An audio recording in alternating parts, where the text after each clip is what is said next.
में डिस्कशन करना स्टार्ट किया था।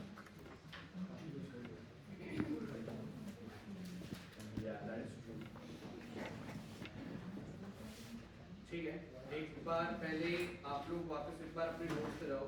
If you are ready to ask first clarify your doubts. The code is right in front of you. I gave you few pointers related to interfaces, classes. Look back on code, look back on your notes. If you are ready to ask issue, anything related to classes, related to interfaces, if you have anything to ask, yeah. In method overloading, if we have two parameters, like the same method name Okay. and different variable data type, int and long. Next, so you're talking about, okay, so what I understand is a function name, let's call it f name. Then what? One is int, two parameters, Okay. What are the two parameters? like int a1 and Int and long. वही पूछ रहे So, हैं no sir, Return type both of- are in int one. Both are int, okay. So like data type int f name. And the return type is int. Okay. Like another one is long f name and both are in int. No, so this Not is not overloading. So you're saying this is this overloading is what you're asking? No, it's not overloading. That would be discussed. हमने यही तो बात करी थी कि return type के basis पे we cannot say that I overloaded the method. Overloading has nothing to do with return type. That's pretty clear. Like if you pass values different mistakes are supposed to. They will give you error. The moment you start describing them, ये हम लोगों ने I think we saw it in the last class also. I'll just show you बहुत real quick दिखा देता हूँ एक बार. So बहुत जल्दी कर रहा हूँ.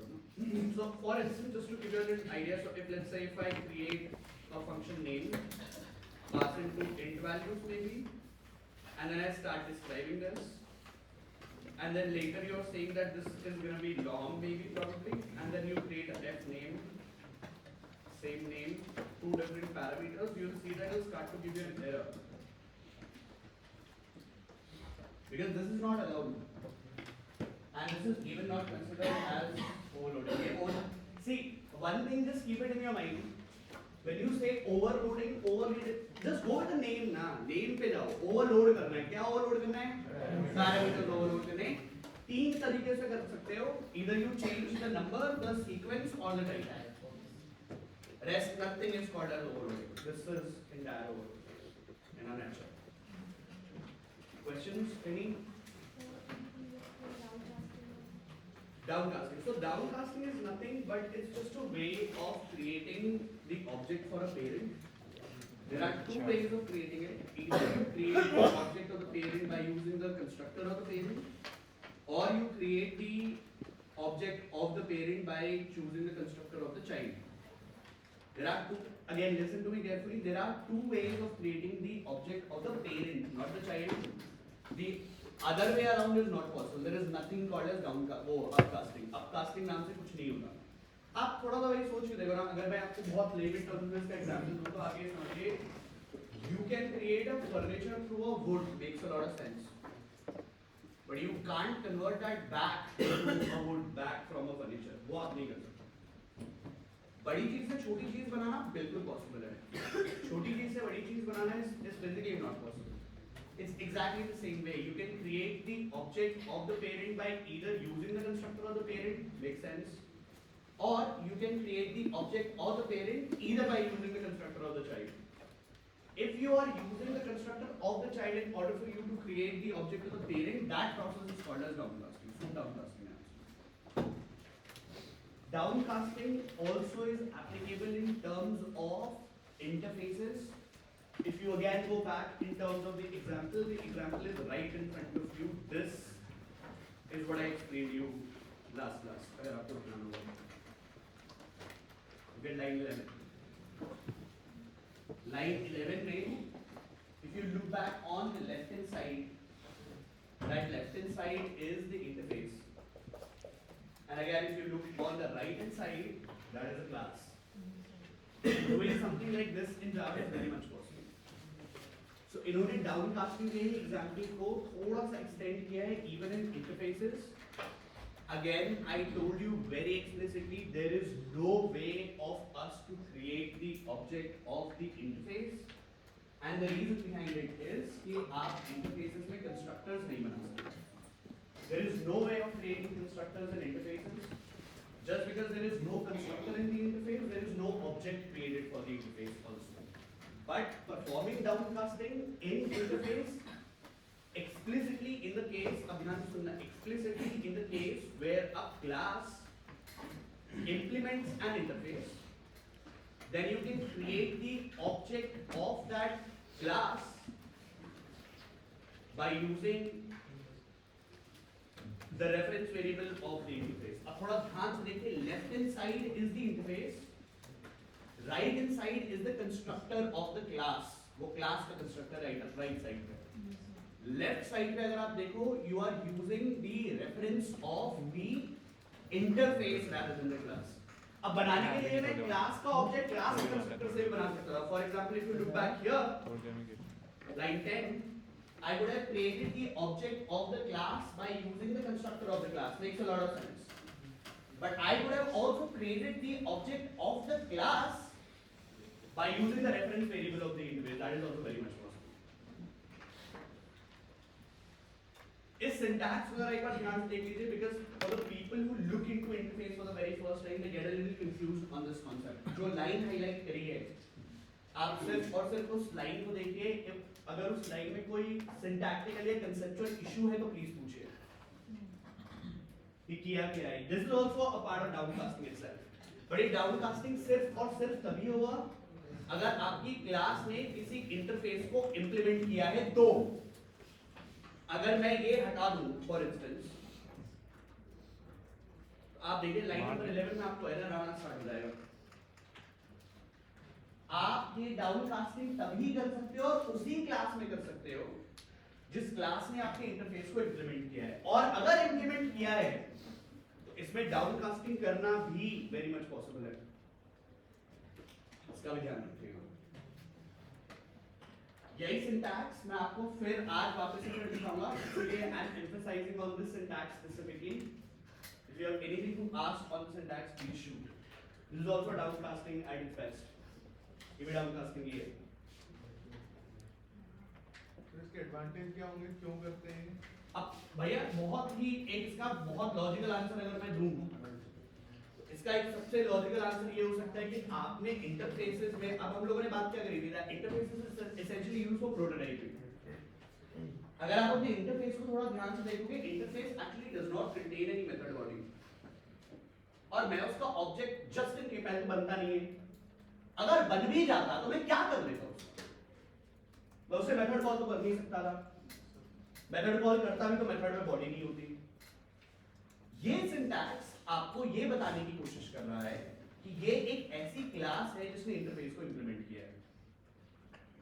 ऑब्जेक्ट, फिर ध्यान से सुनिए, ऑब्जेक्ट इंटरफेस का नहीं बना और इंटरफेस का ऑब्जेक्ट बनता भी नहीं है. ये जो आपको हाइलाइटेड सिंटैक्स दिख रहा है, इसमें जो ऑब्जेक्ट बना है वो ऑब्जेक्ट क्लास का ऑब्जेक्ट है, इंटरफेस का ऑब्जेक्ट नहीं है, और इंटरफेस का ऑब्जेक्ट बनते भी नहीं है. इसीलिए जब आप इस सिंटैक्स को फिर वापस यूज करोगे, आप इसी मेन मेथड पे आओ. इस मेन मेथड में जब आप इस माई इंटरफेस नाम के इस ऑब्जेक्ट को जब आप यूज करोगे, and when you put a dot, you should be able to see all the methods that you have defined within the class itself. Because इसी क्लास ने इन सारे मेथड्स को इंप्लीमेंट किया और इसी क्लास ने इन सारे मेथड्स की बॉडी डेफिनेशन दी है. So makes a lot of more sense to actually create the object of the class, put a dot notation and start using the methods if you want. आप जब थोड़ा सा जावा में आगे कंफर्टेबल हो जाएंगे, आपको बाद में पता चलेगा कि इसका भी एक हैक अराउंड है.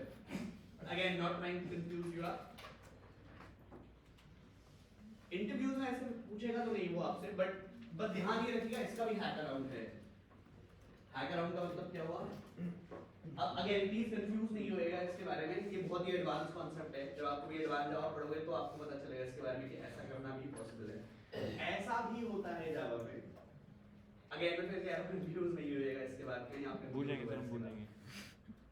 पॉइंट ऐसा भी होता है कभी-कभी कि क्लास ने इंटरफेस को इंप्लीमेंट किया लेकिन बॉडी डिफाइन नहीं करी.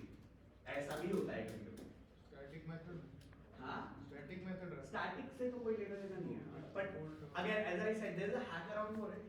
ऐसा करना चाहो if you are a like experienced developer and you know pros and cons for it, तो ऐसा भी आप बनाना चाहो तो बना सकते हो कि क्लास में एक इंटरफेस को इम्प्लीमेंट किया, but somehow or the other way you skipped around on giving the body and you pass it along somewhere else. अब कैसे होता है क्या होता है उसके बारे में मैं बता नहीं रहा हूँ, बट करने के लिए आप करना चाहो तो ऐसा भी कर सकते हो. There is a hack around for this also, but again अभी फिलहाल के आप ध्यान रखिए every class that implements an interface is bound to provide the body of all the abstract method defined inside the interface. Interface में जो भी abstract method आपने बनाए हैं, उन सारे abstract method की body देने की responsibility उस class की होगी जो उस interface को implement करेगी. That's nice. Difference wise अगर मैं class और interface के बीच में difference बताऊँ, फिर मैं 3 से 4 differences बता रहा हूँ. First, class can contain a concrete method, but an interface cannot. Interface only contains abstract methods. Second, you cannot declare a property in an interface, but you can declare a property in a class. Declare का मतलब तो I hope आप लोगों को याद होगा कि interface में क्या करना possible नहीं है, ये करना possible नहीं है. नहीं, body वाली बात तो है, declare नहीं कर सकते आप किसी property. आप property declare नहीं कर सकते. आपको property को define करना पड़ेगा, declare करके नहीं छोड़ सकते. So this is not possible in an interface. But ये काम करना है एक class में very much possible. Next, a interface do not have a constructor and you cannot build a constructor for an interface. आप interface का constructor नहीं बना सकते. Just because interface का constructor नहीं बनता, तो interface के objects भी नहीं बनते. ऐसे नहीं करता. ये 4 major differences हैं between a class and an interface. That's it. फिर आपसे उसने इंटरव्यू में पूछा इंटरफेस क्या करता है, रियल लाइफ सिचुएशन क्या है. इंटरफेस का जनरली इंडस्ट्री में एक ही काम है, that is protect. So if you have to create a interface for, आप उसको एग्जांपल भी दे सकते हो कि for instance if you wanted to create a class but you do not know how that class methods are going to be executed, you can just declare and just keep it there hanging as an abstract method and later on once you have the body for the methods, you can create a class, implement that interface and start giving the body and override methods. That is also something that you can do. Another thing, मैं एक बात और बता देता हूँ. Again, this is more of a syntax sugar, but again, if you wanna write it. If you don't wanna write it, skip that. If you look back in the class, अगर आप class को देखो जहाँ पे आपने methods को override करने की कोशिश करी, you should be able to see a decorator on top of the method. Method के ऊपर आपको एक decorator भी दिखेगा जो @override के नाम से लिखा हुआ होगा. आपको इसको लिखना है लिखो, आपको इसको नहीं लिखना है आप स्किप भी कर सकते हो. That's completely up to you. ये डेकोरेटर है, एज द नेम सजेस्ट, ये डेकोरेट करने के काम आता है. It's more of like a heading to tell कि आपका मेथड यहाँ पर आके ओवरराइड हो रहा है. अगर आपको उसको नहीं लिखना, आपको अच्छा नहीं लग रहा, आप हटा दो उसको, कोई प्रॉब्लम नहीं. It's a decorator, it's just a decorator to decorate a heading just to tell कि मेथड ओवरराइड हो रहा है from the interface to the class. That's it. If you want to write it for a clean code, write it. If you don't, skip that out. That's up to you. अगर आपको अपना code समझ में आ रहा है अच्छी बात है, नहीं आ रहा है तो आप ओवरराइड लिख के उसके लिए हेडिंग बना सकते हो तो बना सकते हो. क्वेश्चंस भैया इसके बाद बस इसमें जावा का बस एक कॉन्सेप्ट और बचा हुआ है, वो मैं बता रहा हूँ बिकॉज़ कभी-कभी पूछ लेते हैं इंटरव्यू में. इतना कुछ इन डेप्थ पूछने की जरूरत नहीं है, बस आप अपने कॉन्सेप्ट को ध्यान रखना. अभी तक हम लोगों ने 2 कॉन्सेप्ट्स पढ़े, एक क्लास और एक इंटरफेस. इन दोनों कॉन्सेप्ट में अगर किसी को कोई डाउट है तो प्लीज पूछिए, या ऊप से रिलेटेड भी अगर कोई डाउट है तो प्लीज. 4 मेजर डिफरेंसेस बताएं. क्लास में कंक्रीट मेथड होते हैं, इंटरफेसेस में एब्स्ट्रैक्ट मेथड होते हैं. इंटरफेसेस में आपके पास प्रॉपर्टीज डिक्लेयर करना पॉसिबल नहीं है, क्लासेस में ये बात बिल्कुल पॉसिबल है. थर्ड, इंटरफेसेस के कंस्ट्रक्टर्स नहीं होते, एंड जस्ट बिकॉज़ इंटरफेस के कंस्ट्रक्टर नहीं होते, इंटरफेस के ऑब्जेक्ट्स भी नहीं होते. ये 4 मेजर डिफरेंसेस. Doubts? थोड़ा जल्दी, let's not waste time. Doubts. All sorted? Yes, sir.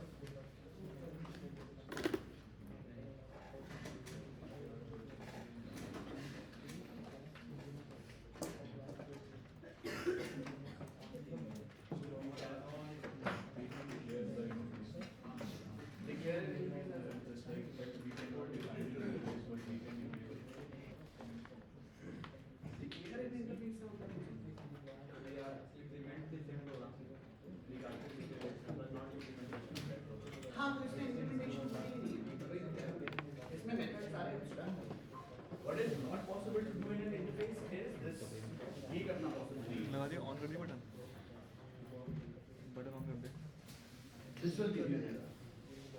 Correct? और कुछ करेंगे?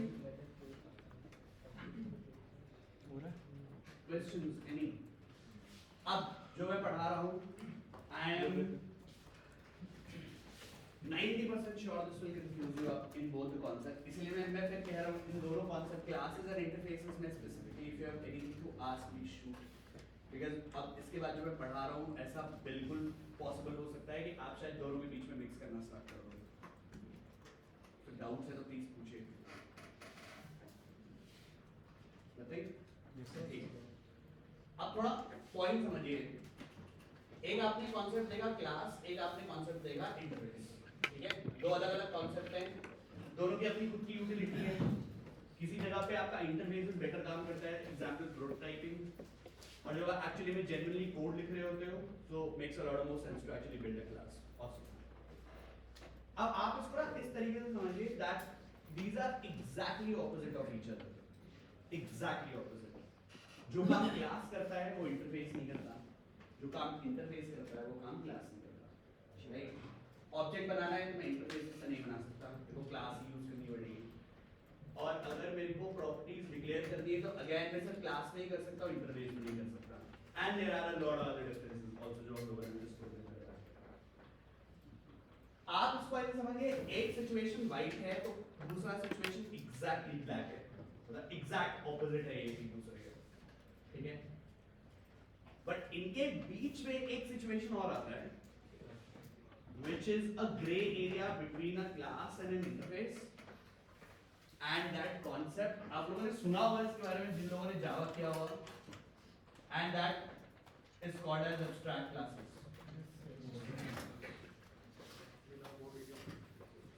ठीक, तो क्लासेस और इंटरफेसेस के बीच का एक कॉन्सेप्ट और आता है जिसको आप बोलते हो abstract classes. इसमें ज़्यादा डीप डाइव करने की जरूरत नहीं है. मोस्ट ऑफ द टाइम आप DSMS को नहीं देखोगे, but just for interview purposes वो कभी कभी पूछ लेता है what do you mean by abstract classes and what is the difference between N interface and N abstract class. ठीक, मैं आपको एब्स्ट्रैक्ट क्लासेस समझा रहा हूँ तो ध्यान से देखिएगा. As I said, there is a very high probability that you might get confused on both the topics, which is absolutely fine. Again, do not say yes until you do not really understand कि abstract classes होते क्या हैं. थोड़ा ध्यान से देखिएगा. मैं इसको क्लास और इंटरफेस के बीच में यहाँ पे कहीं पे बना रहा हूँ. Let's call it public class abstract. Again, not even need to write public here. Just writing class abstract class example. अब पहले तो आप take a minute and look at line 8 carefully. जो आपने सिंटैक्स लिखा है एब्स्ट्रैक्ट क्लास का, आप उसको थोड़ा प्लीज ध्यान से देखिएगा. मैंने आपको क्या बोला था? मैंने आपको ये बोला था कि क्लास में क्या करना पॉसिबल नहीं है, क्लास में ये करना पॉसिबल नहीं है. As you clearly could see, when this line starts to give you an error. आप थोड़ा ध्यान से सुनिए. If I want, and again this is a if I want, I, ध्यान सुनना, I can contain a abstract method inside a class. अगर मैं चाहूँ एक क्लास में एक abstract method रखना चाहूँ तो रख सकता हूँ, but there is a condition. The condition is first, जो method आप abstract बनाना चाह रहे हो, first of all you explicitly need to mark that method abstract. क्या बोला? फिर से सुनो. एक क्लास में abstract method रखना वैसे तो अलाउड नहीं है, but अगर आप रखना चाहो तो रख सकते हो. But for that you will have to mark that method explicitly abstract. And again, I am still holding that point कि आप क्लास में abstract method नहीं रख सकते. But अगर आपने क्लास में abstract method रखा by marking that value abstract, आपको अपनी क्लास के सामने भी abstract explicitly लिखना पड़ेगा. Such type of classes are called as abstract classes. ऐसी क्लास जो अपने पे एक abstract method contain करने की capability रखता हो, ऐसे क्लासेस को हम एब्स्ट्रैक्ट क्लासेस के नाम से भी जानते हैं। How is it different than an interface? The major difference lies between here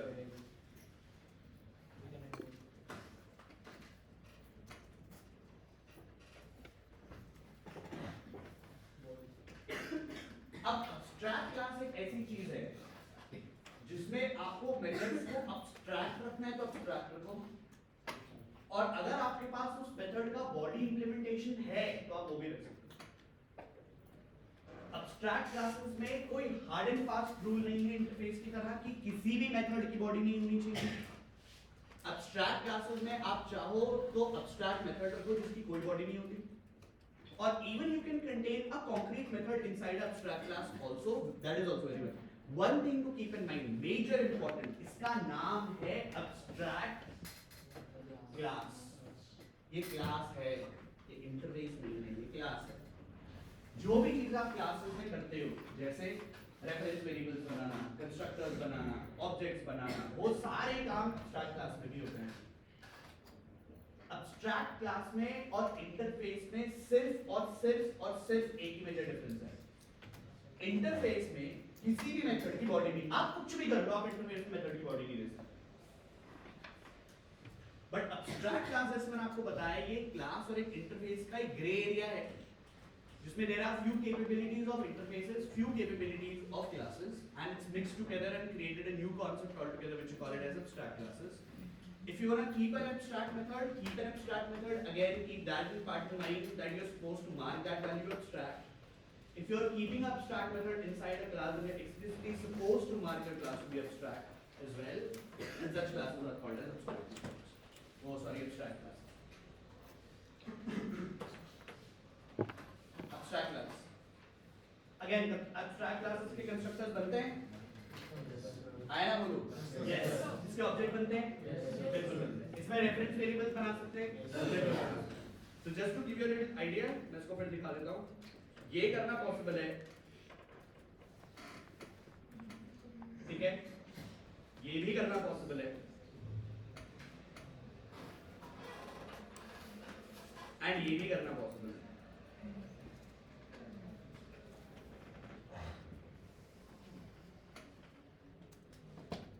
है ये क्लास ही, पर इस क्लास में और एक नॉर्मल क्लास में डिफरेंस ये है, एब्स्ट्रैक्ट क्लास एब्स्ट्रैक्ट मेथड्स रख सकता है, कॉन्क्रीट क्लास एब्स्ट्रैक्ट मेथड नहीं रख सकता है। फिर वापस से इस एब्स्ट्रैक्ट मेथड की बॉडी कौन देगा? इंटरफेस की एब्स्ट्रैक्ट मेथड्स की बॉडी कौन देता था? जो उसे इंप्लीमेंट करता था। अब एब्स्ट्रैक्ट क्लास के एब्स्ट्रैक्ट मेथड की बॉडी कौन देगा? जो एग्जैक्टली जो इसको इनहेरिट करेगा। फॉर एग्जांपल इसी का एग्जांपल ले लेते हैं, और इसमें मैं आपको मल्टीपल इनहेरिटेंस दिखा रहा हूँ। आपने कहा implements my interface and I can say hey extends abstract class, या extends हमको पहले लिखना पड़ेगा, implements बाद में लिखना पड़ेगा। So I can extend, और जैसे ही मैं यहाँ पे आया, जो भी मेरे पास एब्स्ट्रैक्ट मेथड था उस एब्स्ट्रैक्ट मेथड की बॉडी भी मेरे को नीचे डिफाइन करनी पड़ेगी।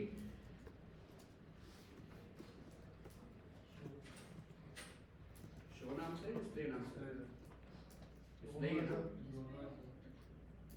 बस ठीक है। Why is this giving me an error? There is no parameterized constructor, तो parameterized constructor को हटा देते हैं। Just trying to make a point, वरना हमको फिर वापस सुपर कीवर्ड लिखना पड़ेगा। So that I'm not doing, but have a look here. Look at your example first. अब पूरे कोड को देखो टॉप टू बॉटम। इस पूरे फाइल में एक इंटरफेस भी है, एक कॉन्क्रीट क्लास भी है, और एक एब्स्ट्रैक्ट क्लास भी है। तीनों को ध्यान से देखिए, आप तीनों में डिफरेंस समझिए।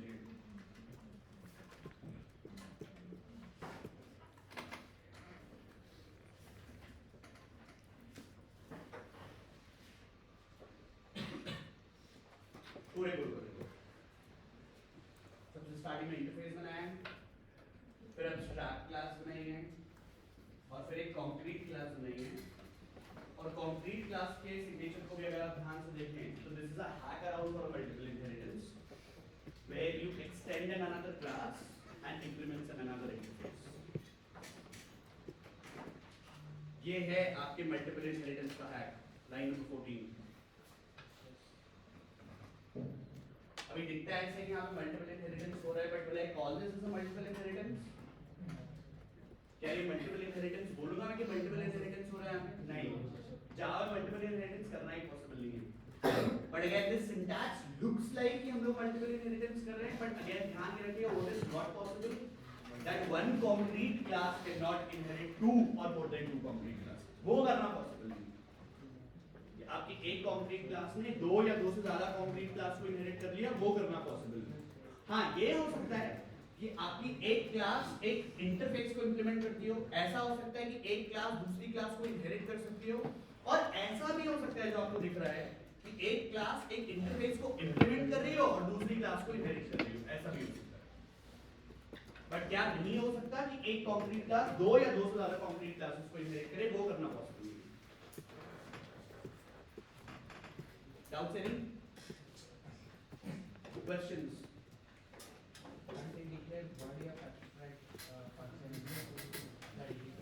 Abstract method? Then you will not have to mark that abstract. देखिए, आप पहले abstract कीवर्ड का मतलब समझो। abstract का मतलब होता है कोई भी ऐसी चीज जो डिफाइंड ना हो, उसको हम एब्स्ट्रैक्ट बोलते हैं। अब वो क्लास एब्स्ट्रैक्ट भी हो सकता है। अब मैंने आप लोगों को ये भी बताया था, अगर आप लोगों को ध्यान होगा तो, I explicitly told you that if you want, look at line number 4, if you want you can mark your methods explicitly abstract inside an interface. अगर आप चाहो तो मेथड्स के सामने एक्सप्लिसिटली abstract लिखना चाहो तो लिख सकते हो, but again the point still remains the same कि इंटरफेस में तो बाय डिफॉल्ट सारे मेथड्स abstract होंगे, आप लिखिए ना लिखिए बात एक बराबर है। Does that make sense? अरे हाँ सर, ठीक है ना? आप चाहे, अरे भाई छोटे बच्चे रह गए, तो बस ध्यान ये रखिएगा कि आपको अगर इसको एब्स्ट्रैक्ट लिखना है तो लिखो, नहीं लिखना तो you can even skip that part out, because in interfaces by default all the methods would be abstract. इसके बाद मैं बोलूंगा नहीं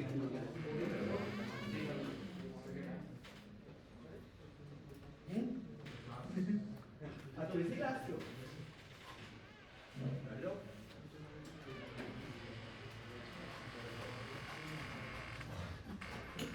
डाउट्स पूछे भाई? Anything to ask, sir? Sir जैसे abstract method इनकी बॉडी नहीं है। Guys, please एक आराम, I will give you time for discussion. Body दे सकते हैं abstract method की अगर चाहे। अब अगर आपने abstract method की बॉडी दे दी तो मेथड abstract कैसे हुआ? ठीक है, देखो जैसे कोई मेथड है, लेट्स से ऐड कोई मेथड है, ऐड नाम से हमने ये प्रोटोटाइप के लिए बनाया था इंटरफेस, तो हर एक जिस भी क्लास में इंप्लीमेंट करेंगे वो ऐड मेथड जाएगा, बट सिंपली ऐड मेथड में हमें जस्ट ऐड ही करना है, तो बार बार हर क्लास में जाके उसकी बॉडी डिफाइन करनी पड़ेगी। तो ऐसे नहीं कर सकते कि एक बॉडी पहले डिफाइन कर दे और फिर बाद में फिर तो वो तो मेथड ओवरराइडिंग हो गया, वो तो कर ही सकते हैं वैसे भी, वो तो हूप्स का कांसेप्ट ही वही है।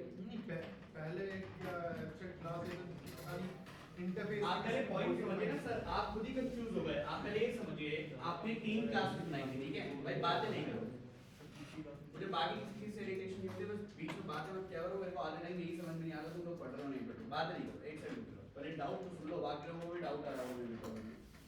आप पहले ये समझो कि आपने 3 क्लासेस बनाई, क्लास ए, फिर आपने बनाई class B, class B extend करता था क्लास ए को, ठीक है, और फिर आपने बनाया क्लास सी, और क्लास सी भी एक्सटेंड करता था क्लास बी को। कैसे टाइप का इनहेरिटेंस है? ए ऐसा मार होना पड़ गया, क्या बोल रहा है भाई? दो नहीं देख, ध्यान से देख, multi level inheritance, A inherits B, B inherits is getting inherited in C, multi level है, ठीक है।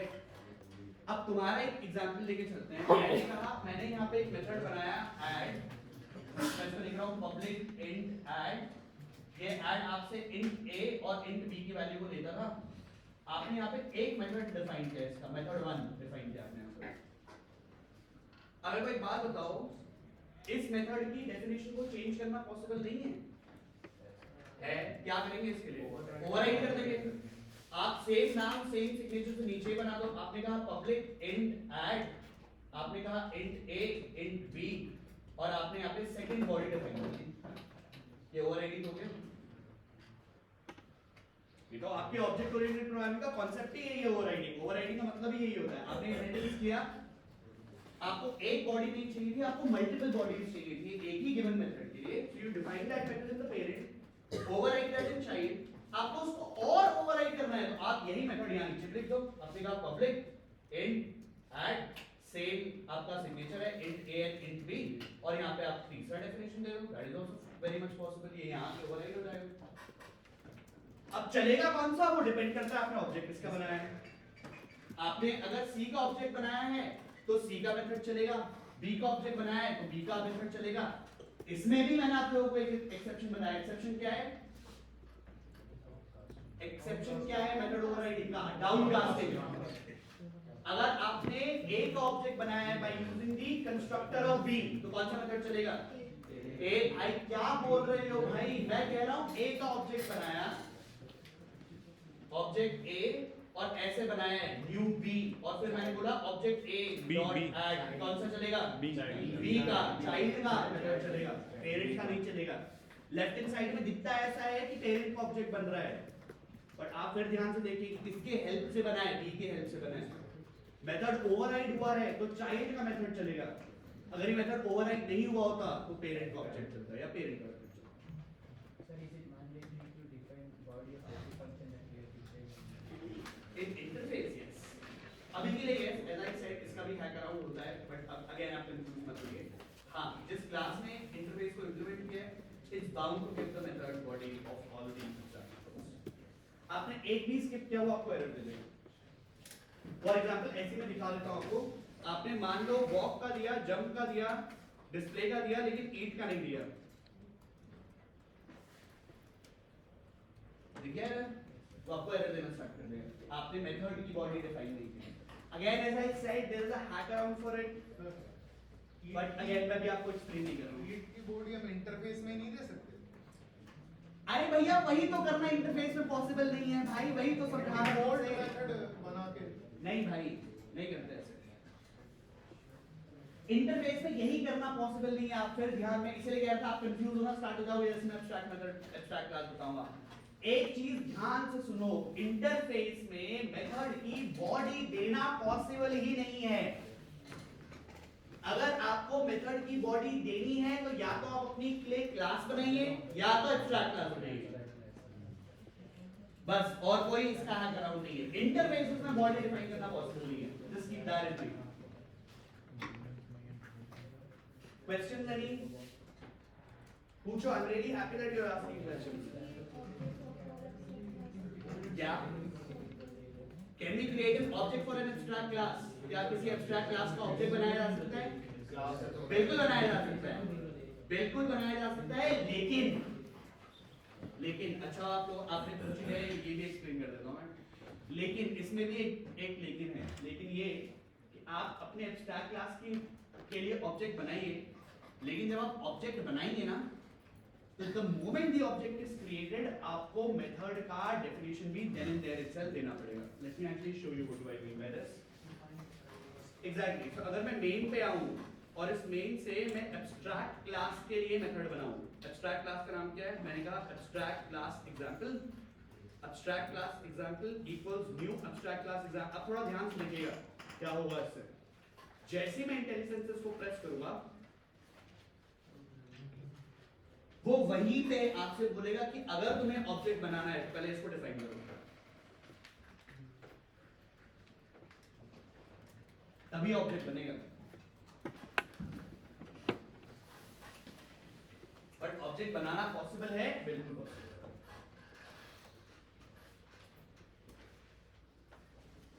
अगेन तो हम जनरली ऐसा करते नहीं है, बट अगर आप करना चाहो तो कर सकते हो।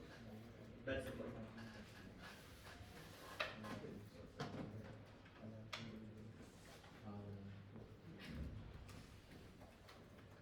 बोलो पूछ रहे हो?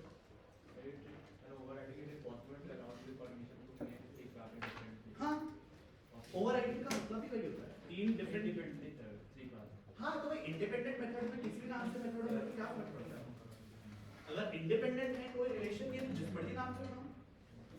सेम नाम से बनाना है, सेम नाम से, अब इंडिपेंडेंट है ना भाई, एक दूसरे का किसी से कोई रिलेशन नहीं है। रिलेशन भी हो तो तब भी करना पॉसिबल है, रिलेशन नहीं भी हो तो भी करना पॉसिबल। रिलेशन है तो ओवरराइड हो जाएगा, नहीं है तो दो अलग अलग डिफरेंट मेथड्स की लगाना पड़ेगा, दो अलग अलग।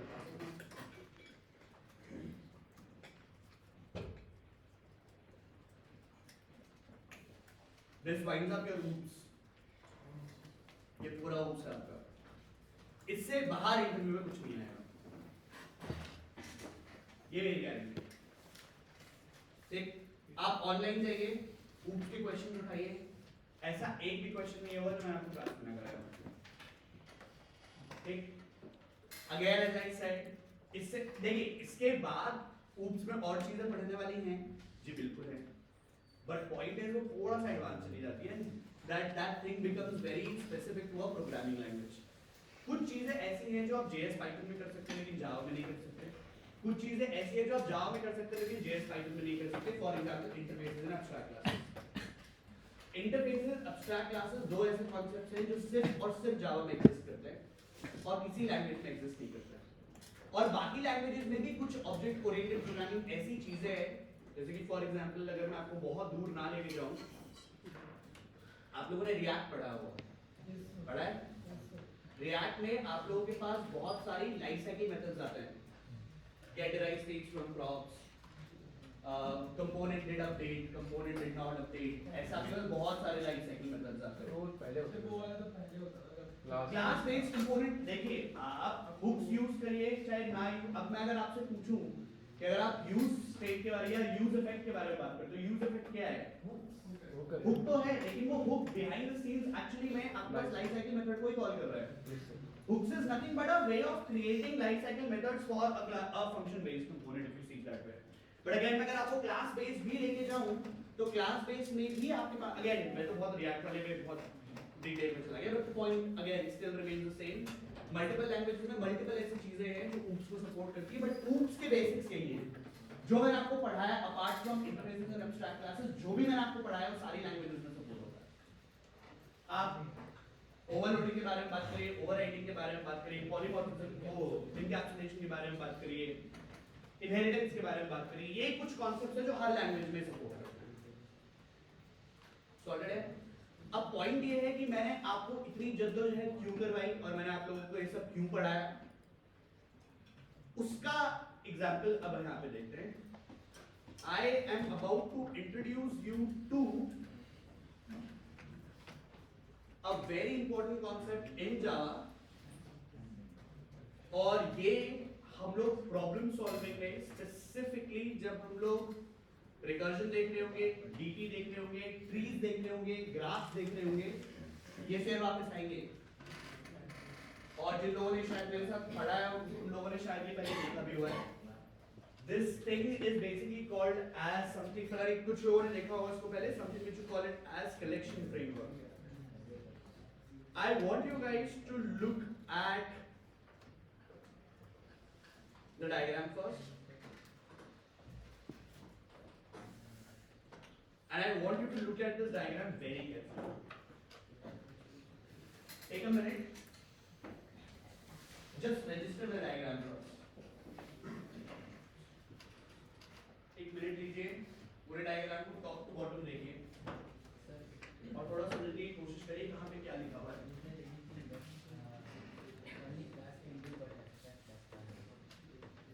A class can do an abstract class cannot do, it's the other way around. Abstract class is a subset of class with one additional feature. But ऐसा कुछ भी नहीं है जो क्लास कर सकता है और abstract class नहीं। मेरा ऑब्जेक्ट बना के दिखाऊं, आपको जब इसका ऑब्जेक्ट बनाना पड़ेगा तो आपको मेथड की बॉडी भी डिफाइन करनी पड़ेगी। अब जब मेथड की बॉडी डिफाइन करनी थी क्लास में, you had that method body, then create a function class. There's no sense of creating an abstract or an abstract class. Does that make sense? समझ आया? Okay, does that make sense? वही है। अगर method की body है तो concrete बनाओ, abstract बनाने का कोई सेंस नहीं है।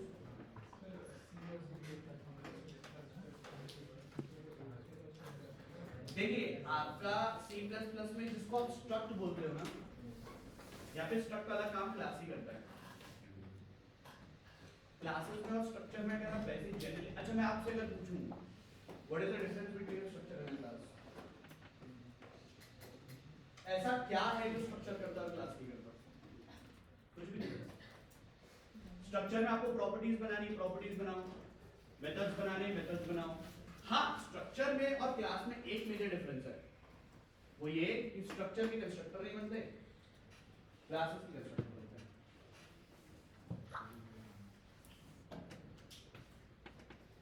ये एक मेजर डिफरेंस। और पूछे, अच्छा पूछने तो मेरे आप पहले डायग्राम देखिए, and just register the diagram for a minute. अभी इस डायग्राम के अराउंड में बहुत सारी चीजें एक्सप्लेन करूंगा अभी आपको, but this is the heart and soul of core Java. ये core Java heart and soul है।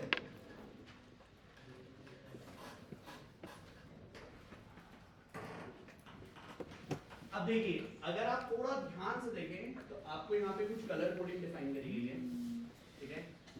और उस कलर कोडिंग को अगर आप देखें तो आपको देखेगा ब्लू बॉक्स जितने भी आपको दिख रहे हैं वो सारे इंटरफेसेस हैं, और जो ग्रीन बॉक्सेस आपको दिख रहे हैं वो सारी क्लासेस हैं। There are few classes which implements an interface, and in Java collection framework if you see, or in Java collection in general if you see, like good morning, ये कितने जगह क्या है इतनी रात को? ये रहा। अगर वो कोई इंसान है तो बढ़िया है, तो बढ़िया है सर। सर महिला I'm में really sorry to say तुम्हारा सेमेस्टर खराब हो चुका है। सर महिला में सर कामयाब आदमी के पीछे पीछे एक औरत होती सर महिला में है। और अच्छा एक hold up, ये महिला मित्र वाला कौन था? वो भी सर देखो ऐसा है ना, ये ऐसा दोनों सूखे हैं। जो इंसान के पास नहीं होता वो दूसरे वाले इंसान से थोड़ा सा जलना स्टार्ट कर देता है। अरे ये ऐसा नहीं करना चाहिए।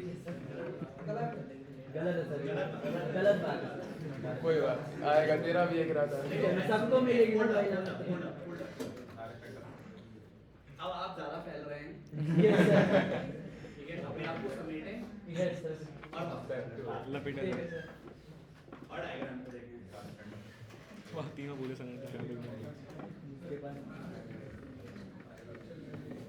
Behind the scenes को देखिए, behind the scenes क्या है? बिहाइंड द सीन होता था क्लास के पीछे, उसका कोड देखिए। सामने कहीं नहीं होता सर। आप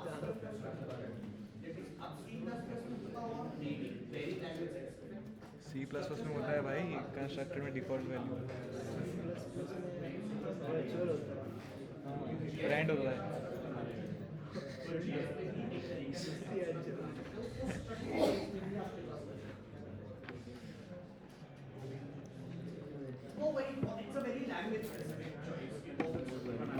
क्या चल रहा है ये? Is that a very global concept? भाई ये तो क्लासेस के बारे में मैं आप लोगों को पहले ही बता चुका था कि आपके लिए ऐसा भी पॉसिबल है कि आप एक गिवन कॉन्क्रीट क्लास के अंदर क्लास बना रहे हो, ये भी पॉसिबल है। आप कॉन्क्रीट क्लास के बाहर क्लास बना रहे हो, वो भी पॉसिबल है। क्लास के अंदर अगर आपको कोई क्लास दिख गई तो उसको नेस्टेड क्लास के नाम से भी जाना जाता है। ये तो ऑब्वियसली द सिचुएशन है। जैसे आप लूप के अंदर लूप बनाते हो तो उसको नेस्टेड लूप बोलते हो। आप क्लास के अंदर क्लास बना रहे हो तो उसको आप नेस्टेड क्लास भी बोलते हो। खासकर में हार्डन क्लास बोलते हैं। इंटरफेस का अपना क्लास कैसे नहीं बनता? कैसा क्लासेस के मेथड अंदर में क्लास जब मेथड में बॉडी नहीं आ रही अंदर तो क्लास के बनाएंगे वो। बट फिर अगेन उसकी यूटिलिटी कुछ नहीं होगी। बन भी जाए तो अपनी क्या फायदा? देखिए अगेन आप इसको बहुत जाम देखिए होल्ड अप आप तो खींच रहे हैं, आप तो सब खींच रहे हैं। मैंने आपको सिंपली आप ये समझिए कि मैंने आपको इंटरफेसेस एब्स्ट्रैक्ट क्लास बाय शामिल मैं आपको इंटरफेसेस कॉन्क्रीट क्लास सिर्फ और सिर्फ इसलिए पढ़ाया कि oops का इससे कोई रिलेशन नहीं है, इट्स वेरी जावा स्पेसिफिक। मैंने आपको इंटरफेसेस इसलिए पढ़ाया कि आपको ये डायग्राम समझ में आए और इसके पीछे लॉजिक क्या है वो समझ में आए। हमारा मेन काम है कलेक्शन फ्रेमवर्क में। कलेक्शन फ्रेमवर्क एक ऐसा फ्रेमवर्क है जो आपको प्रॉब्लम बहुत ज़्यादा हेल्प करेगा, बहुत ही ज़्यादा हेल्प करेगा। और over the period of time जब हम लोग प्रॉब्लम सॉल्विंग अभी स्टार्ट करेंगे तो आपको इसकी यूटिलिटी भी समझ में आएगी। स्पेसिफिकली मैं आपको एक यूटिलिटी तो ऐसी दिखा दूंगा, जब हम लोग एरे स्टार्ट कर रहे होंगे तो मैं आपको कुछ प्रॉब्लम्स दूंगा और फिर उन प्रॉब्लम्स के बारे में डिस्कशन करेंगे। मैं शायद थोड़ा सा आज भी आपको थोड़ा सा एक हल्का सा इंट्रो दे दूं शायद थोड़ा एरेज का, but let's have a look around on the collection framework first. अगर आप फ्रेमवर्क को देखें, इस फ्रेमवर्क के अगर आप टॉप सेक्शन को देखें या टॉप हायरार्की को देखें तो आपके पास सबसे पहली चीज आती है समथिंग व्हिच कॉल्ड एज आइटरेटेबल। ये आइटरेटेबल आपको तब समझ में आएगा जब आप JTEE वाले सेक्शन पे जाओगे, जो आपका GST सर्विस वाला सेक्शन है। तो आपको अभी हमारे आइटरेटेबल का कोई यूज नहीं है। आप इस आइटरेटेबल के जस्ट नीचे वाले इंटरफेस को देखिए, आपके पास एक इंटरफेस एग्जिस्ट करता है जिसको आप बोलते हैं कलेक्शन। यही है वो कलेक्शन जिसके नाम पे ये फ्रेमवर्क दिया गया है, जिसको आप बोलते हो कलेक्शन फ्रेमवर्क। ये एक कलेक्शन है। किस चीज का कलेक्शन है? It's a collection of interfaces and classes. ये इंटरफेसेस और क्लासेस में एक्चुअली में डिफाइन किया है, इसमें कुछ commonly used data structures define कर रखे हैं आपके लिए। कुछ ऐसे डेटा स्ट्रक्चर्स जो जनरली बहुत कॉमनली आपके पास यूज करने के लिए आएंगे। ये डेटा स्ट्रक्चर्स ऐसे डेटा स्ट्रक्चर हैं जिनको आप प्रॉब्लम सॉल्विंग के टाइम पे लीड कोड पे यूज करना चाहो तो आप उनको लीड कोड पे भी यूज कर सकते हो।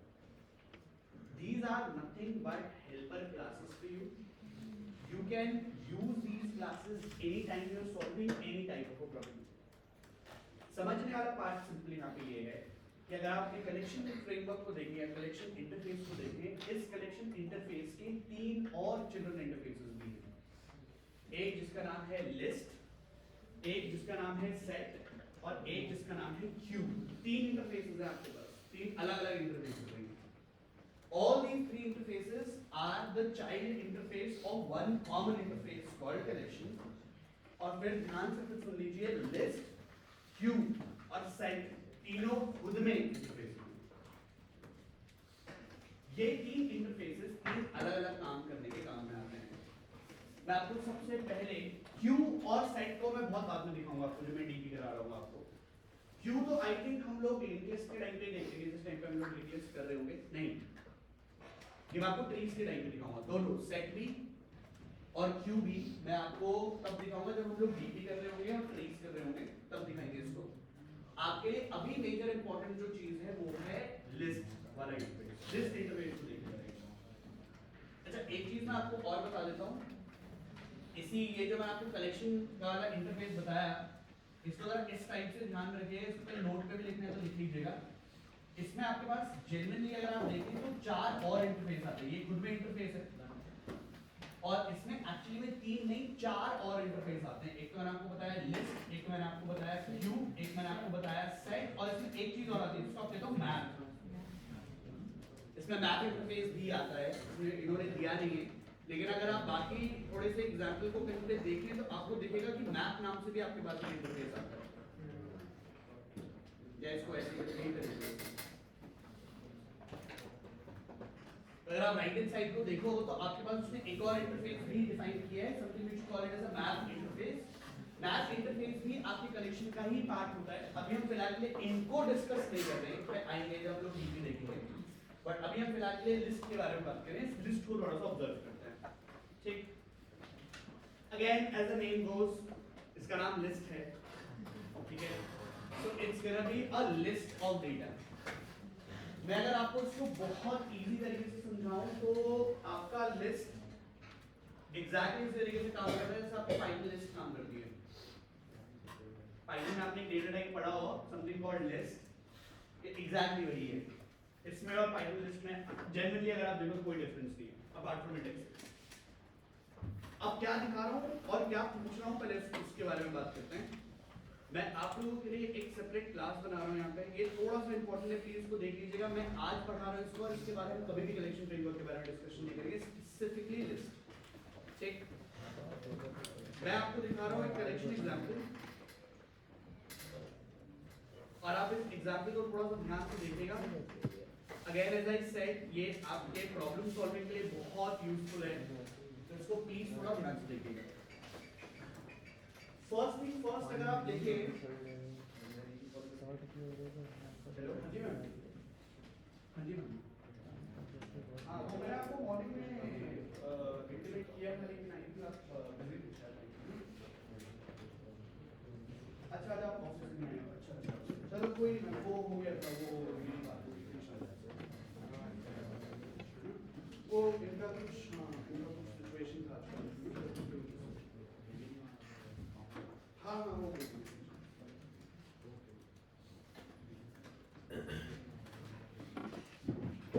कमिंग बैक मैं आपको लिस्ट दिखाता हूँ। पहले मैं लिस्ट दिखाने से पहले मैं आपको थोड़ा सा एक इंट्रो दे देता हूँ। आज के बाद से हम लोग majority of the time problem solving के बारे में बात करेंगे, ठीक है। As I said we will be picking out few data structure one by one on hand. We'll explore that data structure up and we'll start solving problems related to the data structure. सबसे पहला data structure जो मैं आपको दिखा रहा हूँ और ये सबसे बेसिक है जिसको आप फर्स्ट ईयर से पढ़ते हुए आए हो, something which you call it as arrays.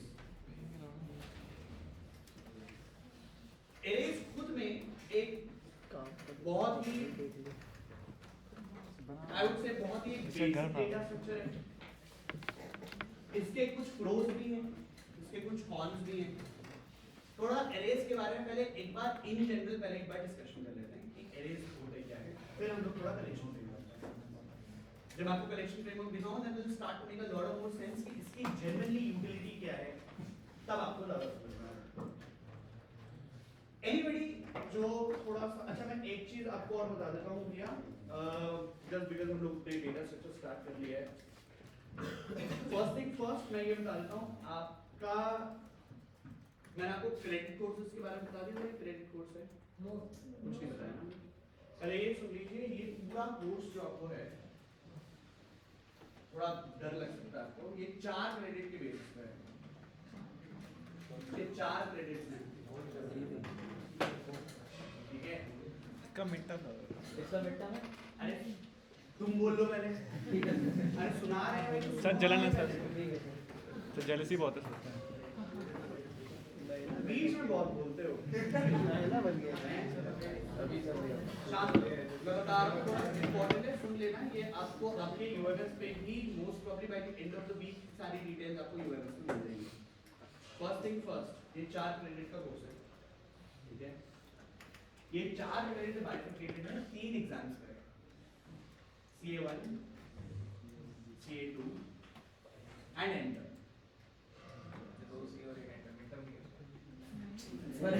Sir फिर से बोला था इसको भी जलन है सर, इसको भी जलन है। मैंने मेरे को बोला, ठीक है। फिर जब लास्ट में कोई डाउट होगा तो फिर आई केटर ऑन हो जाता है। 3 एग्जाम्स के CA1, CA2 एंटर, ठीक है।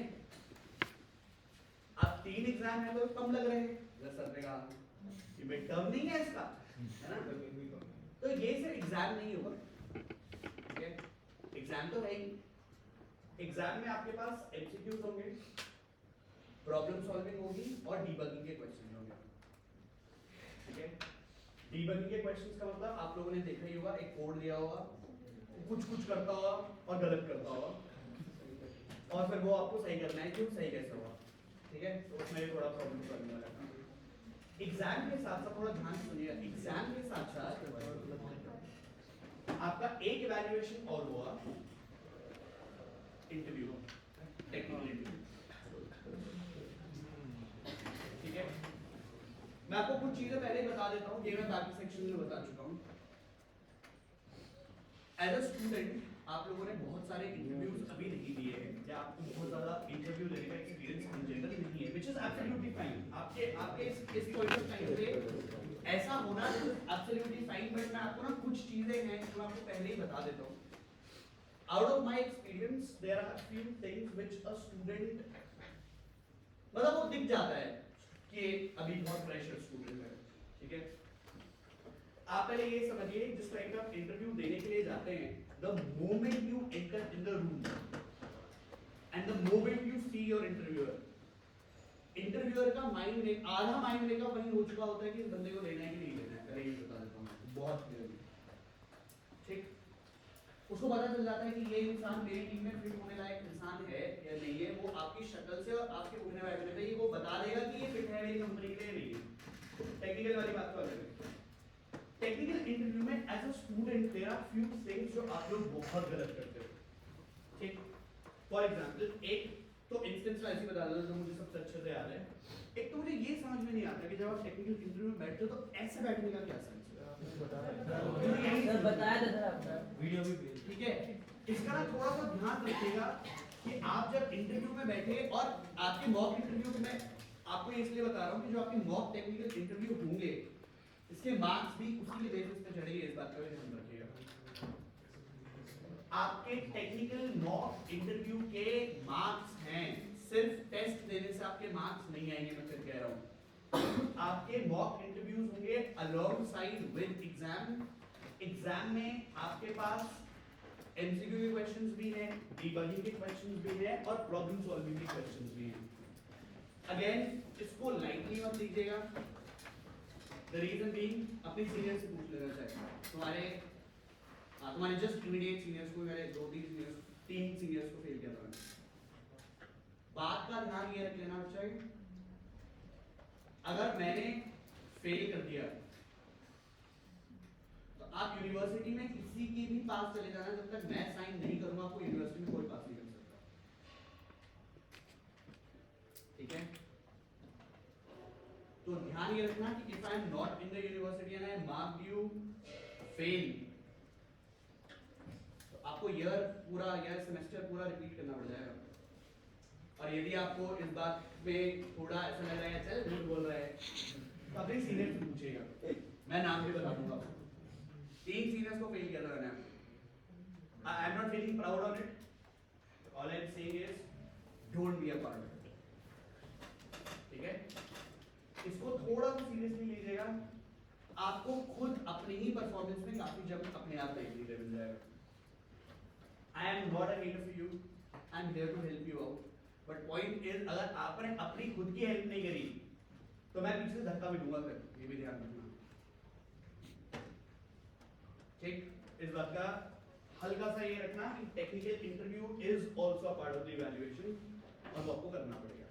ठीक है, आपने फेल क्यों किया था? फेल क्यों किया था? हाँ सर, ये भी पहली बात ये, दोनों के दोनों कोडिंग के एग्जाम में चीटिंग करते हुए पकड़े गए, तीनों की तीनों। ठीक है, एक तो ये।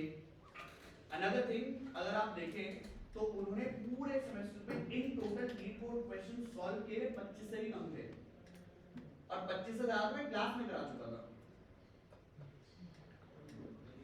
तो पॉइंट क्या है कि तुम क्यों नहीं कर रहे थे भाई? अनदर थिंग, तुमने चलो नहीं भी किया, तुम बहुत दूर था, तुम लीड कोड करते ही नहीं, तुम खुद से प्रैक्टिस करते हो, एग्री, तुम एग्जाम में चीटिंग क्यों कर रहे थे? और क्लास के अगर तुम अटेंडेंस देखो तो ऑलमोस्ट वर्ड्स पे थे, और वो भी मैंने जहां तक सुना था, मेरे को भी नीचे से पता चला कि मिन्नतों से हुआ था उनका कि बस बिठा दो एग्जाम में हम कर लेंगे। एग्जाम में बिठाया तो उसमें भी चीटिंग कर रहे हैं। उनका लीड कोड बोल के देखा तो लीड कोड एकदम डब्बा बोल। अब तुम बताओ, अगर तुम मेरी जगह पर होते तुम पास कर देते? अब देखो कुछ लोग ऐसे हैं कि हाँ सर हम तो कर देते पास, बच्चा ही तो है। देखिए इंटरव्यू जैसा ही लिया था। हाँ सब इंटरव्यू सर आपने लिया था क्या इंटरव्यू? नहीं, मैं नहीं लिया था, मैं नहीं इंटरव्यू, टेक्निकल इंटरव्यू टीम से ही कोई और बंदा देगा। सब तो पास तो फिर पॉइंट ही क्या होगा? मतलब मैं ही पढ़ा रहा हूँ, मैं ही टेक्निकल इंटरव्यू ले रहा हूँ, तो फिर सेंस क्या होगा? वो मैं भी डिस्क्लोज नहीं करूँगा। क्या सेंस वो उसी में कंसीडर होगा। सीए में भी आपके पास टेक्निकल मॉक इंटरव्यू होगा, एंटर्म में भी और सीए 2 में भी। ठीक है, मैं नहीं कह रहा हूँ प्लेटफॉर्म पे होगा। अब ये बात पूछना किस प्लेटफॉर्म पे होगा? सर वही पूछने जा रहे नहीं, पता ही नहीं। कोड लिख के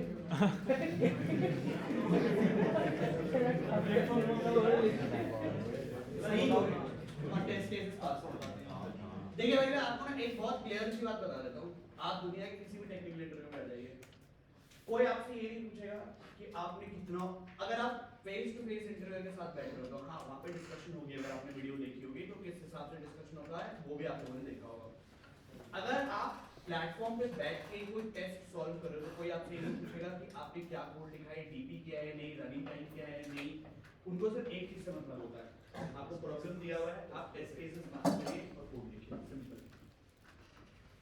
अगर आप लीड कोड पे भी देखें तो लीड कोड में एग्जाम्पल टेस्ट केसेस पास करना अलग होता है, कोड सबमिट करके हिडन टेस्ट केसेस पास करना अलग होता है। Till the time you are able to submit the problem और वो सबमिट हो रहा है, आई एम मुझे वही ठीक। फिर वापस से वही जो भी आपके एग्जाम होंगे वो सारे प्रॉक्टेड एग्जाम होंगे। आप में से यहाँ पे इससे पहले बुलजाई के साथ कोई एसोसिएटेड था जिसका अभी फ्राइडे को एग्जाम हुआ था, ऑलमोस्ट वैसा एग्जाम होगा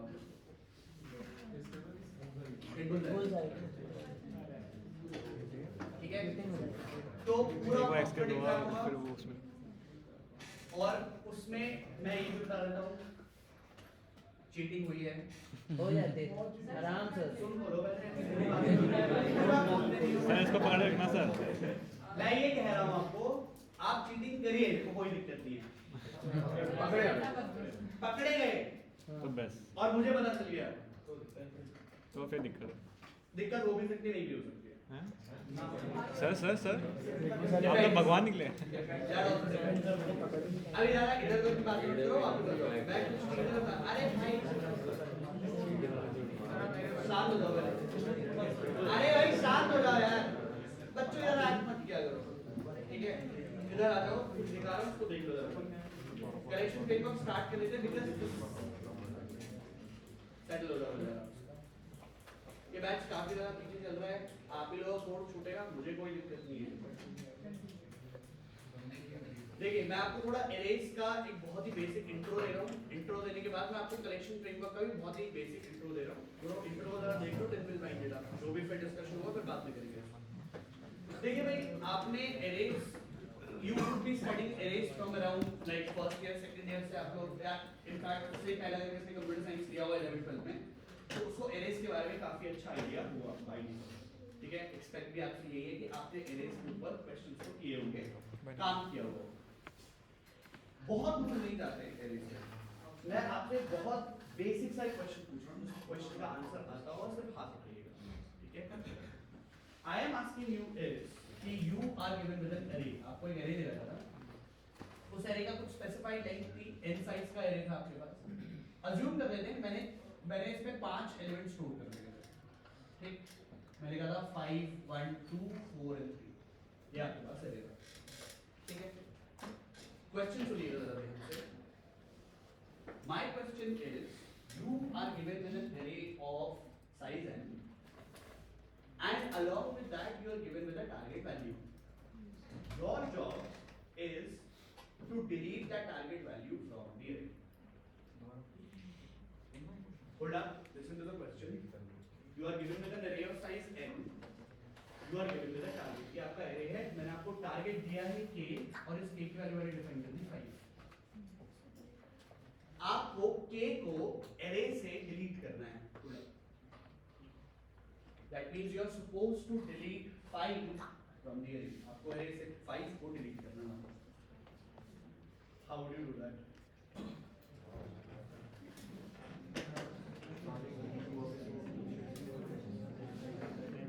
मैम जो एलिमेंट के है उसका पोजीशन निकाल लेंगे।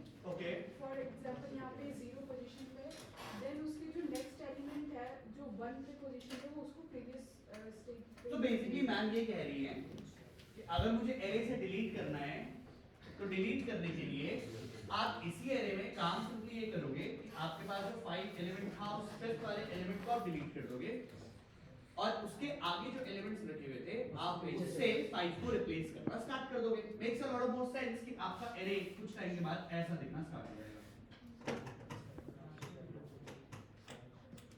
करेक्ट है?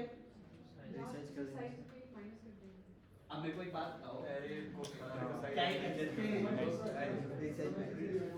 Hold up, पहले आप इस डिस्कशन को कंप्लीट करिए because I'm about to make a point here. मैं कुछ पॉइंट बनाने की कोशिश कर रहा हूँ। स्टैटिक होती है सर बोलिए। सर वो 5 है सर, उसको वहाँ पे एरे को तो स्प्लिट कर लेंगे दो पार्ट में सर, और फिर 5 वाले पार्ट को जोड़ेंगे नहीं सर, बाकी वाले पार्ट को जोड़ेंगे नहीं। फैक्टर्स इंडियन साइज तो Either we could make a temporary array of size less than that and accordingly अब पॉइंट देखिए इसको सबका iterate करेंगे, जैसे मिलेगा उसको skip कर देंगे, हाँ iterate करेंगे और जब भी वो एलिमेंट मिलेगा उसको skip कर देंगे, बाकी को एक नई एरे में अब देखिए आप Add किसी का करा भी देंगे। सोल्यूशन सुनिए, किसी का भी सोल्यूशन सुनिए, एक चीज जो एरेस के बारे में पूरी which is use होगी considered as a con for an array, space खाली नहीं हो रही आप इसका साइज चेंज नहीं कर सकते। ना स्पेस खाली साइज चेंज अरे भाई पहले उधर नहीं हो गया मैंने इसको कहा इसका साइज क्या है, पहले पॉइंट तुम सोल्यूशन पे मत जाओ, तुम पॉइंट को समझो इसका साइज क्या है। मैं कह रहा हूं इसको फोर साइज में कन्वर्ट करो, नहीं कह सकते ना, पॉइंट सिंपल यही है कहने का कि इसका साइज कभी भी एक्सपैंड नहीं होगा और रिड्यूस नहीं होगा। इसका आपने एक बार साइज डिफाइन कर दिया तो इसका क्या हुआ क्या है, शांति से बैठना, मैं कुछ समझा रहा हूँ सुन तो लो, मैंने कर सकते हो खुद ही कर लेना, मैं तो बोल रहा हूँ आपको एरेज आते हैं, एरेज स्किप कर दो, मैं आगे चले जाता हूँ, नया डेटा सबसे स्टार्ट कर लेते हैं। अरे भैया सुना रहा हूँ, पहले सुन तो लो। मैं आपको ये कह रहा हूँ कि इसका अगर आपने साइज डिफाइन कर दिया, इसका साइज चेंज नहीं होगा। The only thing which might change, as you could see, is the elements of the array. आप array के elements को change कर सकते हो, array के size को change नहीं कर सकते। रन टाइम पे बिल्कुल भी नहीं कर सकते। ठीक, रन टाइम पे अब ध्यान सुनिए, तीन को कॉन्स हैं आपके array के, और ध्यान सुनिएगा। First, आप array को once you have defined an array, you cannot change the size of the array. Agreed. Another, dynamically you cannot insert a value in an array. आप dynamically उस array में कोई भी value insert नहीं कर सकते। When I say dynamically insert नहीं कर सकते, all I mean is अगर मुझे किसी array में एक sixth element और insert करना होता तो वो मैं नहीं कर सकता। Another thing जो आपने just अभी थोड़ी देर पहले देखा, एक array में dynamically deletion करना भी possible नहीं होता। अगर आप deletion जनरली array में करते हो तो इसके लिए भी डेटा स्ट्रक्चर्स में या प्रॉब्लम सॉल्विंग में एक स्पेसिफिक कॉन्सेप्ट आता है जिसको आपने एक नाम से सुना होगा, something called as left shifting an array। जो आपने array 1 से array 2 वाला काम किया, इसी को हम लेफ्ट शिफ्टिंग बोलते हैं, जहां से आप एक एलिमेंट को रिमूव करते हो और जितने भी आगे वाले एलिमेंट्स होते हैं उनको एक पोजीशन लेफ्ट में शिफ्ट करते हो। ठीक, अब पॉइंट फिर वापस से यही आया कि आपने यहां से सिर्फ एलिमेंट्स को चेंज किया, एलिमेंट्स की वैल्यू को चेंज किया और लास्ट में जाके एक एलिमेंट को आपने जीरो प्लेस कर दिया, which makes a lot of more sense, which looks like that you have deleted 5 from the list। अब थोड़ा कुछ चीजें बता रहा हूँ आपको एरे से रिलेटिव, उसको जरा ध्यान से देखिएगा, मैं कुछ समझाने की कोशिश कर रहा हूँ, उसको सुनिएगा जरा एक बार। जावा में स्पेसिफिकली एरेज को डिफाइन करने के 3 तरीके हैं। ठीक, मैं तीनों तरीके दिखा रहा हूँ, तो ध्यान से देखिएगा जरा पहले। जावा में ये करना भी पॉसिबल है, बट अगेन हम इसको राइट कोड कंसीडर नहीं करते। Semantically this is wrong, syntactically this is all same. आप जब भी एरे डिफाइन करते हो तो again this is statically typed language, तो आपको पहले टाइप डिफाइन करना पड़ता है। टाइप डिफाइन करने के बाद आप नाम डिफाइन करते हो and then you put these square brackets right in front of it. ठीक, this is one way of defining an array. एक एरे को डिफाइन करने का ये एक तरीका है। अगर आप ध्यान से देखो तो आपका इंटेलिजेंस आपको यहाँ पर एक वार्निंग देगा। आप इस वार्निंग को जरा पहले पढ़िए। ये आपको बोलता है array has a C style declaration. आप जब सी में एरे को बनाते हो तो आप ये स्क्वायर ब्रैकेट्स नाम के सामने लिखते हो। अगेन क्या ये जावा में कर सकते हैं? बिल्कुल कर सकते हैं। क्या ये प्रेफर्ड है? ये प्रेफर्ड नहीं है। आपको जब भी स्क्वायर ब्रैकेट्स बनाने होंगे जावा में specifically, we put that in front of the type instead of the name. ठीक, this is one way of declaring an array. एक एरे को बनाने का एक तरीका है। There is an another way of creating it. इसको हम इस तरीके से बना सकते हैं where I specify the elements there and there itself. ऐसा भी कर सकता हूं कि मैं एक एरे बनाऊं, उस एरे में मैं एलिमेंट्स को वही डिफाइन करूं। If I am defining elements there and there itself, so I am defining the elements and alongside with that I am also defining the size of the array then and there। तो जैसे ही मैंने ये line लिखी, मेरे JVM को clearly ये समझ में आ गया that I am trying to create an array which contains exactly 3 elements in it, which is 10, 20 and 30 let's say। Size fix हो गया इसका, और अब इसके बाद ये साइज रन टाइम पे चेंज नहीं होगा। आपने इसको 3 स्पेसिफाई कर दिया, 3 का 3 ही रहेगा। आप इसके एलिमेंट्स को चेंज कर सकते हो, इसके साइज को चेंज नहीं कर सकते। There's another more way of creating an array which we are going to use very commonly जब हम लोग problem solving करेंगे, which looks something like this. New int and then you define the size here. अब इस syntax को देखिए, इस syntax में आपने array बनाया है, array का size specify किया है, लेकिन array के elements specify नहीं किए हैं. Major important point to keep in mind. सोच के देखिएगा जरा एक बार. What would happen? ध्यान से देखना. What would happen if I create a loop, run on the entire array? अच्छा, n के बारे में मैं एक चीज और बता देता हूँ आपको. Unlike C++, array में आपके पास यहाँ पे length नाम से एक मेथड नहीं आता. यहाँ पे length नाम से एक प्रॉपर्टी आती है. आपको बात का ध्यान रखिएगा. C++ में यही length size के नाम से जाना जाता है और वो size एक मेथड है. यहाँ पे size नाम से कोई मेथड नहीं है. यहाँ पे प्रॉपर्टी है called length और ये length आपको आपके array का length डिफाइन करती है. If you want, you will also find a lot of people to do something like this by default. और यही प्रैक्टिस हम लोग भी जनरली फॉलो करने की कोशिश करेंगे. ये हमने अपने एक एरे के लिए हमने लेंथ, अब ध्यान से देखिएगा, लेंथ एक इंटीजर प्रॉपर्टी है और ये प्रॉपर्टी है, इस बात का भी ध्यान रखिएगा. So if you hover over it, आपको देखिएगा ये पब्लिक फाइनल int लेंथ है. ये चेंज नहीं होगा क्योंकि ये फाइनल है और इसको आप कभी भी चेंज नहीं कर सकते. रन टाइम पे बिल्कुल ही चेंज नहीं कर सकते. ठीक है. जैसे आपके पास ये n आया, आप जरा पॉइंट सुनिएगा. What I did wanted to do, इसको करना क्या था, मेरे को यहाँ से ARR of I को प्रिंट करना, जिसको आता होगा आप बताइएगा. What do you think would be the output of ARR I? ये मैं पढ़ा चुका हूँ पहले. Zero. Where did the zero come from? By default. ठीक. यही चीज अगर मैं फ्लोट एरे बनाता तो यही डिफॉल्ट वैल्यू क्या होगी? ठीक है. अगर आप पॉइंट को समझिए, इसमें मैं आपको एक चीज और दिखाने की कोशिश कर रहा हूँ. मैं आपको एक चीज और दिखाने की कोशिश कर रहा हूँ. आप इसका बिहाइंड द सीन्स समझिएगा. बिहाइंड द सीन्स क्या है? I want you guys to give me the output of line 6. अब लाइन 6 को जरा देखिए. I wanted to print. Hold up. Look at the code और जिसको आंसर आता हो.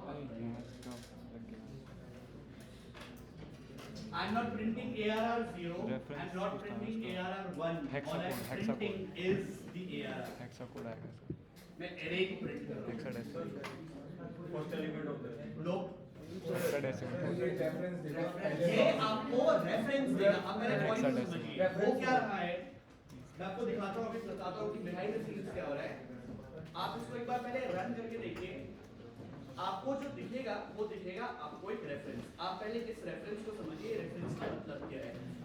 जो तुमने कहा वो ऑलमोस्ट आधा सही था और आपने गड़बड़ कहाँ पे करी उसको पहले समझिए. जब आपने लाइन लिखी कि आपने एरे बनाया है, आप पहले ये समझिए कि आपके जितने भी वेरिएबल्स होते हैं, जितने ऑब्जेक्ट्स होते हैं या जितने भी आप डिक्लेरेशन करते हो, वो सारे के सारे डिक्लेरेशन का मेमोरी बनाने का काम होता है हीप मेमोरी का. याद करिए जब मैंने आपको हूप्स पढ़ाया था तो मैंने आपको क्लियरली बताया था every time a program execute there are two memories which are given to you, stack and heap. Heap का काम होता है सारे जितने भी आपने वेरिएबल्स बनाए उन वेरिएबल्स को मेमोरी प्रोवाइड करने का. तो हुआ क्या उसके बारे में सुनिए. एक हीप मेमोरी बनी होगी. उस हीप मेमोरी में आपने एक एरे बनाया. ये आपका एरे था. आपने इस एरे का नाम दिया ARR और इस ARR में आपने कुछ एलिमेंट्स यहाँ पे प्लेस करने की कोशिश करी और यहाँ पे आपको इंडेक्स वैल्यूज भी मिली. ये जो आपने ARR बनाया, ये ARR किसी एक मेमोरी लोकेशन पर बना हुआ और ये मेमोरी, ध्यान से सुनना, ये मेमोरी लोकेशन एक्चुअली में आपके एरे के फर्स्ट इंडेक्स का मेमोरी लोकेशन. बेसिकली कहने का मतलब ये कि अगर आप इस रेफरेंस को देखें तो ये रेफरेंस एक्चुअली में रेफरेंस ऑफ ARR 0 है ऑन मेमोरी. मीनिंग आपको ये पता है कि आपका एरे स्टार्ट कहां से होता है और फिर आपको ये भी पता है कि आपने एरे का टाइप क्या बनाया है। फॉर एग्जाम्पल आपके एरे का टाइप है int, which essentially means that every value will take how many bytes? 4. अगर मान के देखिए, सोच के देखिए, अगर आपको ये पता है कि आपका फर्स्ट रेफरेंस, लेट्स अज्यूम किसी रेफरेंस 1000 पे है, आपका नेक्स्ट एलिमेंट कहां होगा? 1004. नेक्स्ट वाला, और ये ऐसे चलता रहता है। अब आप तो इसको एक्सेस नहीं कर सकते। अब ध्यान से सुनिए, अब मैं आपसे एक क्वेश्चन पूछता हूँ, can I access the reference of ARR1? No, वो करना पॉसिबल नहीं है। जस्ट बिकॉज ये करना पॉसिबल नहीं है, आपको एरेज ने एक चीज दी जिसका बोलते हो इंडेक्स। अब सोच के देखो, आपको स्टार्टिंग पॉइंट पता है, आपको डेटा टाइप पता है, आपने अपने यूजर को इंडेक्स दे दिया, जिससे वो आपको इंडेक्स बताएगा, आप उसको रेफरेंस वापस करोगे। सो इफ आई से ARR1, वो आपके स्टार्टिंग इंडेक्स में +4 कर देगा और उस एलिमेंट को एक्सेस करने की परमिशन आपको दे देगा। अगेन नॉट डायरेक्टली, क्योंकि आप डायरेक्टली किसी भी एलिमेंट को एक्सेस नहीं कर सकते, एलिमेंट के रेफरेंस को एक्सेस नहीं कर सकते। The only reference you can access is the reference of the array, which initially points to ARR0. बस इतनी बात का ध्यान रखिएगा, behind the scenes ये चलता है। ठीक, एरेज में कुछ क्वेश्चन, अब ध्यान से सुनिएगा, एरेज में कुछ क्वेश्चंस ऐसे हैं जो बहुत फ्रीक्वेंटली पूछे जाते हैं। आपको कभी-कभी ऐसा भी दिखेगा कि एरेज बाकी कॉन्सेप्ट के साथ मिक्स होकर आता है, जैसे कि डीपी के बारे में अगर मैं बात करूं, या ग्राफ के बारे में बात करूं, या ट्रीज के बारे में बात करूं, आपको ऐसे क्वेश्चंस भी आते हैं जो ग्रिड रिलेटेड होते हैं, ऐसे क्वेश्चंस भी आते हैं जो एरे रिलेटेड होते हैं। बट पॉइंट सिंपली ये है, एरे के क्वेश्चंस आइडेंटिफाई करना ये थोड़ा सा ट्रिकी पार्ट होता है। ठीक, एरे के कुछ कॉन्सेप्ट्स ऐसे हैं जिनको मैं आपको बहुत डिटेल में पढ़ाऊंगा, और ये वो कॉन्सेप्ट्स हैं जिनके क्वेश्चंस बहुत फ्रीक्वेंटली आपके इंटरव्यूज में पूछे भी जाते हैं। ठीक, उसको हम नेक्स्ट वाले सेशन से करेंगे। But all I am trying to make a point here is कि आप जब इन एरेज को यूज करते हो, इन एरेज को यूज करने के कुछ रिस्ट्रिक्शंस हैं जो अभी हम लोगों ने थोड़ी देर पहले देखी। ऐसे ही इन एरेज के रिस्ट्रिक्शन को सॉल्व करने के लिए C++ ने आपको एक चीज दी है जिसको आप बोलते हो वेक्टर। सेम वे अराउंड आपके C++ में जैसे वेक्टर काम करते हैं, वैसे ही आपके जावा में यहाँ पर एरे लिस्ट काम करती है।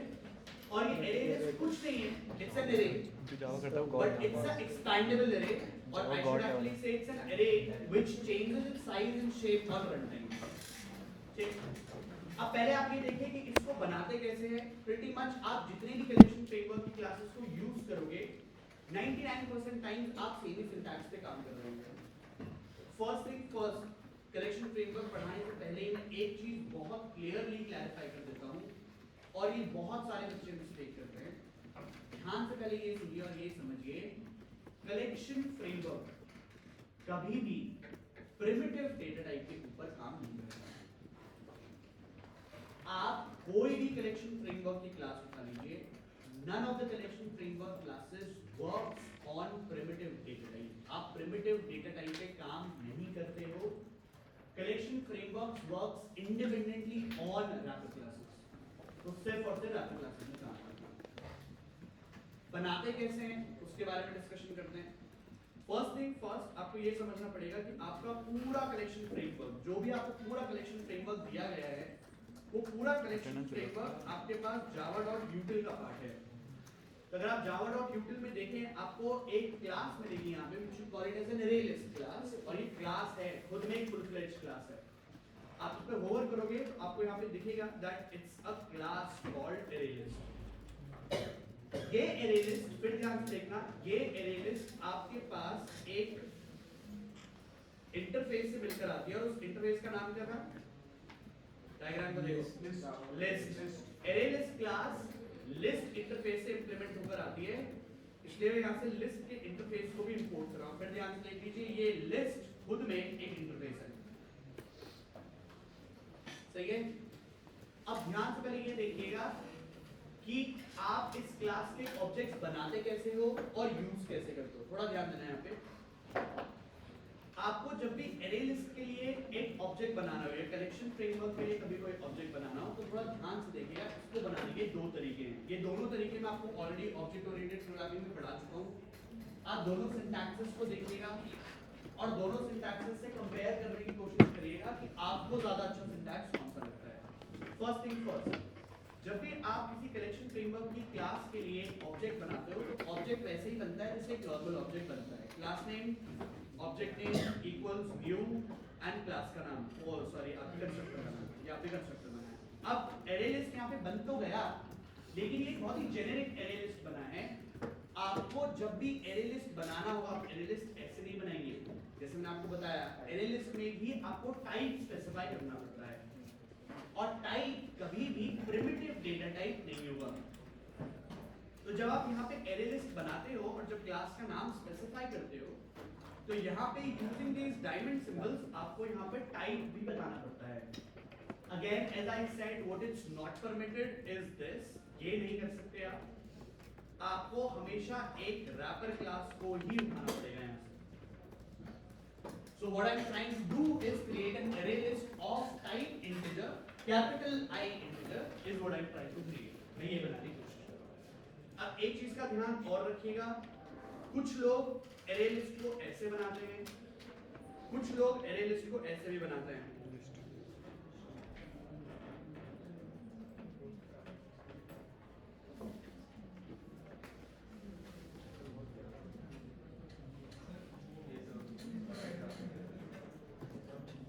Array list is a list. Linked list is also a list. Vector is also a list. Stack is also a list. मैं बताता हूँ। अटेंडेंस ले लो आप सिंपली ये देखिए भाई, मैं आपको क्या समझाने की कोशिश कर रहा हूँ, मैं आपको ये समझाने की कोशिश कर रहा हूँ कि आप एरे लिस्ट के लिए ऑब्जेक्ट लिस्ट के इंटरफेस के रेफरेंस से ही बना सकते हो, जो हम लोगों ने देखा था डाउनकास्टिंग। और आप चाहो तो एरे लिस्ट के ऑब्जेक्ट को एरे लिस्ट के कंस्ट्रक्टर से बनाना चाहो तो वो भी पॉसिबल है। आप फिर वापस देखिए जो क्वेश्चन आप मुझसे पूछ रहे थे, आप ये देखिए array list, link list, vector, stack, all of these classes are a part of list interface. Meaning आपके लिस्ट वाले इंटरफेस में, अब वो इंटरफेस था, उस इंटरफेस में कुछ मेथड्स डिफाइन किए गए थे। वो मेथड्स इन सारी क्लासेस में जो भी आपको लिस्ट इंप्लीमेंट करती हुई क्लासेस में, वो सारे मेथड्स सारी की सारी क्लासेस में एग्जिस्ट करता है। What do I mean? अपने को जाएगी जो कल प्रेजेंट है। क्या इसको हम लोग नेक्स्ट क्लास में देखते हैं इसको? सर अटेंडेंस ले लो सर। होल्ड अप, कौन आया था नई क्लास में? एक काम कर लेते हैं, पहले आपके अटेंडेंस कर लेते हैं पहले फटाफट से। ओह कोर्स के बाद भी बोल रहे हो, पहले ही कर लेते हैं।